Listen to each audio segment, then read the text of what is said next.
Hello everyone, my name is Garima Dheendwal. You click this video to know the practical steps to how to overcome overthinking. And by the end of this video, trust me, you will get the practical steps how to reduce it. So I'm going to divide this video in 3 parts. Part 1 is what is overthinking? Part 2 is why do we overthink? And part 3 is the practical steps to reduce it. So part 1 is what is overthinking? So we all know that overthinking is basically in which हम एक ही thought को constantly सोचते हैं और लंबे time तक उसी के बारे में सोचते रहते हैं, right? There is an endless loop जिसमें हम फंसे रहते हैं, उससे निकल नहीं पाते हैं. That's why we are here in this video, right? And और क्या होता है ओवरथिंकिंग करने से? चलो हम एंडलेसली किसी चीज को सोच रहे हैं तो क्या हुआ? What's the problem in that? The problem is कि it takes us away from our present, but we want to be in our present. Only then we will be able to successful. So that's the reason why we want to overcome this. So हमने इसकी definition देख ली कि एक endless loop होता है thoughts का. Second, तो क्या हुआ? हमें इससे बाहर क्यों आना है? हमें इससे बाहर इसलिए आना है because it also takes us away from the present moment, और हमें प्रेजेंट में रहना है. एंड थर्ड रीजन व्हाई हमें इस ओवरथिंकिंग से बाहर आना है because it is very dangerous for our mental health. It deteriorates our mental health. And also a very great saying that excess of anything is very dangerous. So even excess of any thought in our mind, constantly repeating in our mind, is very dangerous for our mental health. So हमने ये देख लिया कि overthinking है क्या और हमें इससे बाहर क्यों आना है. तो सबसे पहले अपने माइंड को प्रिपेयर करना होता है कि वो है क्या, और ask yourself why, हम इससे क्यों दूर जाना चाहते हैं. Now second part is why do we overthink? So there are many reasons why we do overthink, like worries, tensions, responsibilities, the fear of failure. It could be something unknown. So by the mean of unknown, what do I mean? By the unknown, I mean is something which is not known yet.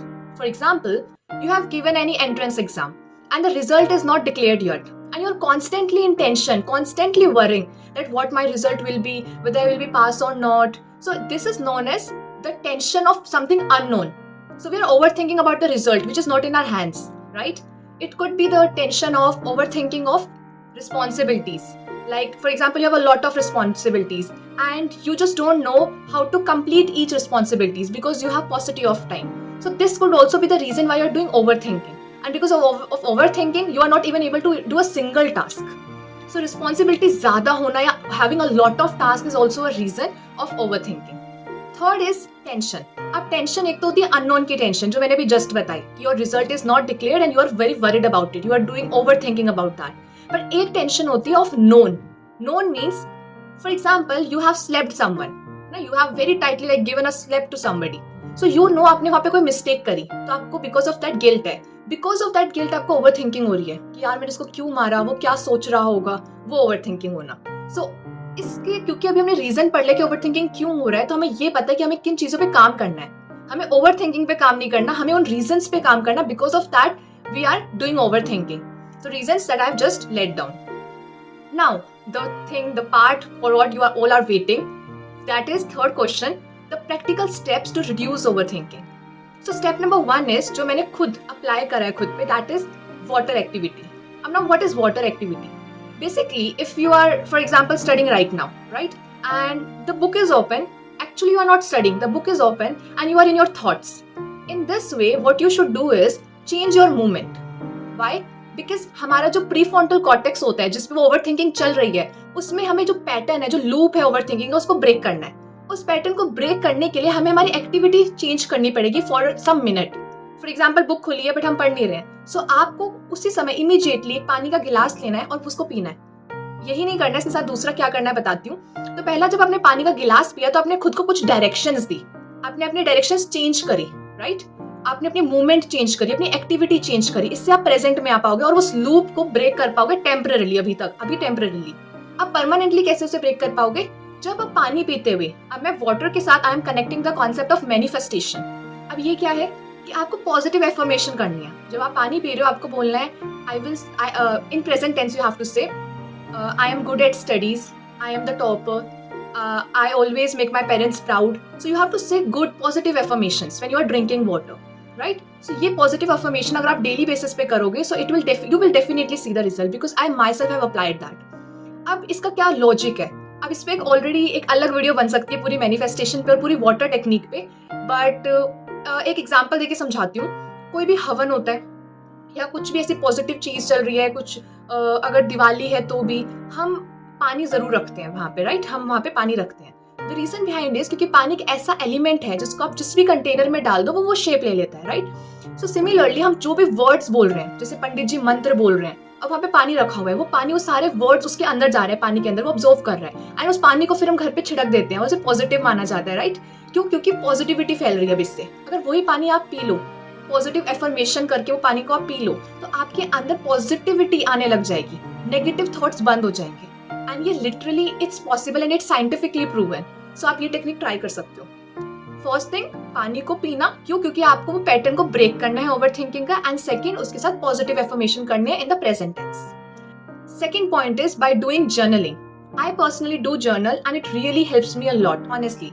अगर आप journaling करते हो तो आपके जो भी thoughts चल रहे हैं माइंड में वो आप एक पेज पे उतार रहे हो, तो आप अपने माइंड को रिलैक्स कर रहे हो, उस समय उस पैटर्न को ब्रेक कर रहे हो आप। अब डायरी एंट्री लिखने का भी एक तरीका है। It's not possible always to have a diary in your hand and to write whatever is going into your head, right?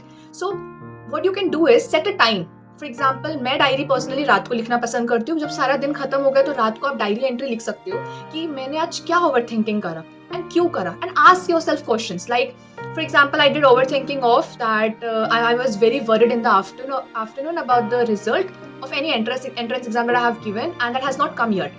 So I'm very worried about that. So I will write that I'm worried about my exam. Then I will ask myself question, why I'm worried? Then I will write because the result is not declared yet and I am like, what if I will not pass this exam? Then I have to keep asking me question, why? Then what will happen if you won't pass? You will give another attempt. It's okay, at least you have given your 100%. So in this way you are patting your back that it's okay. You are making yourself to feel relaxed. It's okay, it's not a big deal, it's not a big thing. Like, it's not the end of the life, right? And also the result is not declared yet, so it's not in your hands. So writing down will make you realize that something which is not in your hand, to not be worried about that. So writing down, you can try this, and मेरे कहने पे आप 1 week try करके देखना and सारे thoughts लिखना और ask yourself why, what, how, when, ये सारे क्वेश्चंस पूछना कि सबसे बुरा ज्यादा बुरा क्या हो जाएगा, राइट? तो ताकि हम उस पर इतना सोचे ना, इतना वरी ना करें, ताकि वो थॉट आए ना बार बार। थॉट सिर्फ यही चाहते हैं, वो बार बार उछल के आते हैं दिमाग में और यही चाहते हैं कि बस मुझे सुन लो। तो रात को बैठ के उनको सुन लो और लिख लो उनको कि हाँ, मैंने तुम्हें लिख लिया है, तुम्हें मैंने नोटिस कर लिया है, ताकि हमारा प्रीफ्रंटल कॉर्टेक्स जो है वो ओवरथिंक से हटकर और चीजों पे फोकस कर सके। Then if you want to be able to do journaling, you can share it with your friends or with your family members, with your any near and dear ones. You can share it. It's not generally कि आपको लिखना ही है, लेकिन आप जिसके साथ share करोगे that person should be a good listener, कि वो आपको अच्छे से सुने, तो उनके साथ भी आप शेयर कर सकते हो। Third one is reading loudly. Now reading loudly is something which is my favorite because I am the kind of person who can't sit quiet and just reading silently or learning something silently. I love to speak when I'm learning something or reading something. And when you are reading something, you are in the present moment. You won't be able to do overthinking. मैं बताती हूँ कैसे। अगर आपकी book खुली है, अगर आप उसको तेज तेज बोल के नहीं पढ़ रहे हो तो ऑब्वियसली ओवरथिंकिंग होगी। लेकिन अगर आपकी बुक खुली और आप सारे वर्ड्स पढ़ रहे हो, एक एक वर्ड, तो आपका ध्यान हर एक वर्ड की स्पेलिंग पे जा रहा है, उसकी प्रोनाउंसिएशन पे जा रहा है, राइट? वो सेंटेंस कब खत्म हुआ, आप उस सेंटेंस के साथ साथ जा रही है, आपकी आईज उसके साथ मूव कर रही है, आपके फिंगर उसके साथ मूव कर रही है, तो बहुत कम चांसेस है कि आप ओवरथिंकिंग करोगे। तो कभी भी आप पढ़ रहे हो तो या कुछ लर्न करो तो उसको बोल बोल के करो। एंड अगेन इस पे एक और बड़ी वीडियो बन सकती है कि हम जब बोल बोल के पढ़ते हैं तो ये बहुत बेनिफिशियल होता है हमारे लिए लॉन्ग टर्म तक किसी भी चीज को याद रखना। देन हम जो शांत होकर लर्न करते हैं, जो बोल के लर्न करते हैं, there is difference between two, and this difference is not something कि इट्स ओके, थोड़ा ही तो फर्क है, थोड़ा फर्क नहीं है, बहुत ज्यादा फर्क है। शांत होकर पढ़ना और किसी चीज को बोल बोल के पढ़ना। आप कभी किसी को ट्यूशन देना किसी कॉन्सेप्ट का, और जब आप इसको ट्यूशन दोगे आप तेज तेज बोलोगे, जब तेज तेज बोलोगे वो चीज आपके सबकॉन्शियस माइंड में जा रही है और आपको वो लर्न हो जाएगी, बहुत अच्छे से लर्न हो जाएगी, एज कम्पेयर टू आप चुप होकर उस चीज को, कॉन्सेप्ट को चुप होकर लर्न कर रहे हो, एज कम्पेयर टू दैट। चाहे आप ट्राई करके देख लेना ये चीज, तो इससे आप प्रेजेंट में रहोगे। खुद को पढ़ा पढ़ा के याद करो, यानी कि खुद को पढ़ाओ वो कॉन्सेप्ट बोल बोल के, तो इससे आप बहुत बार आप ऑब्जर्व कर लेना कि आप प्रेजेंट में रहोगे, आप ओवरथिंकिंग नहीं करोगे। ये 3 चीज मैंने खुद अप्लाई करी है, water technique, writing down, sharing it with your near dear ones, and fourth one is reading loudly, and it really helped me. And इस सब के पीछे एक साइंटिफिक रीजन यही है कि जो प्रीफ्रंटल कॉर्टेक्स में जो ओवरथिंकिंग चल रही है ना, उसका बस जो लूप है वो एंडलेस लूप, उसको ब्रेक करना है, उसके पैटर्न को ब्रेक करना है, right? Let's do an activity in the end. So, okay, I'm gonna ask you some questions. Be ready and you have to answer those questions. First question is, okay, what's the time right now? You can also let me know in the comment section. What's your favorite color? What's your favorite food? When did you wake up today? Even you can let me know their answer in the comment section so that I can see that आप end तक video देखे कि नहीं देखे. But जब मैंने एक question पूछा, so क्या हुआ, आप जो वीडियो वॉच कर रहे थे ओवर थिंकिंग के ऊपर, मैंने उससे आपका जो प्रीफ्रंटल कॉर्टेक्स जितना फोकस होकर जो ये देख रहा था, वीडियो को सुन रहा था, ऑब्जर्व कर रहा था इन्फॉर्मेशन को, मैंने उस एक्टिविटी से आपको दूसरी एक्टिविटी में चेंज करा, आपको डायरेक्शन देकर आपके मूवमेंट को चेंज करा. ऐसे ही ये जो टेक्निक्स मैंने दी काम करती हैं, जिसमें हम जो मूवमेंट कर रहे हैं उस समय, जो एक्टिविटी कर रहे हैं, जैसे रीडिंग कर रहे हैं, उस रीडिंग से आप अगर ओवर थिंकिंग कर रहे हो तो मूवमेंट को चेंज करने के लिए drink a glass of water, अपनी डायरेक्शन चेंज करो इमीडिएटली. पढ़ाई करना बंद मत करो, ग्लास ऑफ वाटर पियो और साथ में अफर्मेशन करो. सो इसके पीछे एक साइंटिफिक रीजन है कि उस इमीडिएटली अपनी एक्टिविटी चेंज करो, डायरेक्शन देकर मूवमेंट चेंज करो. It will really help you to stop your over thinking और to reduce it to some extent.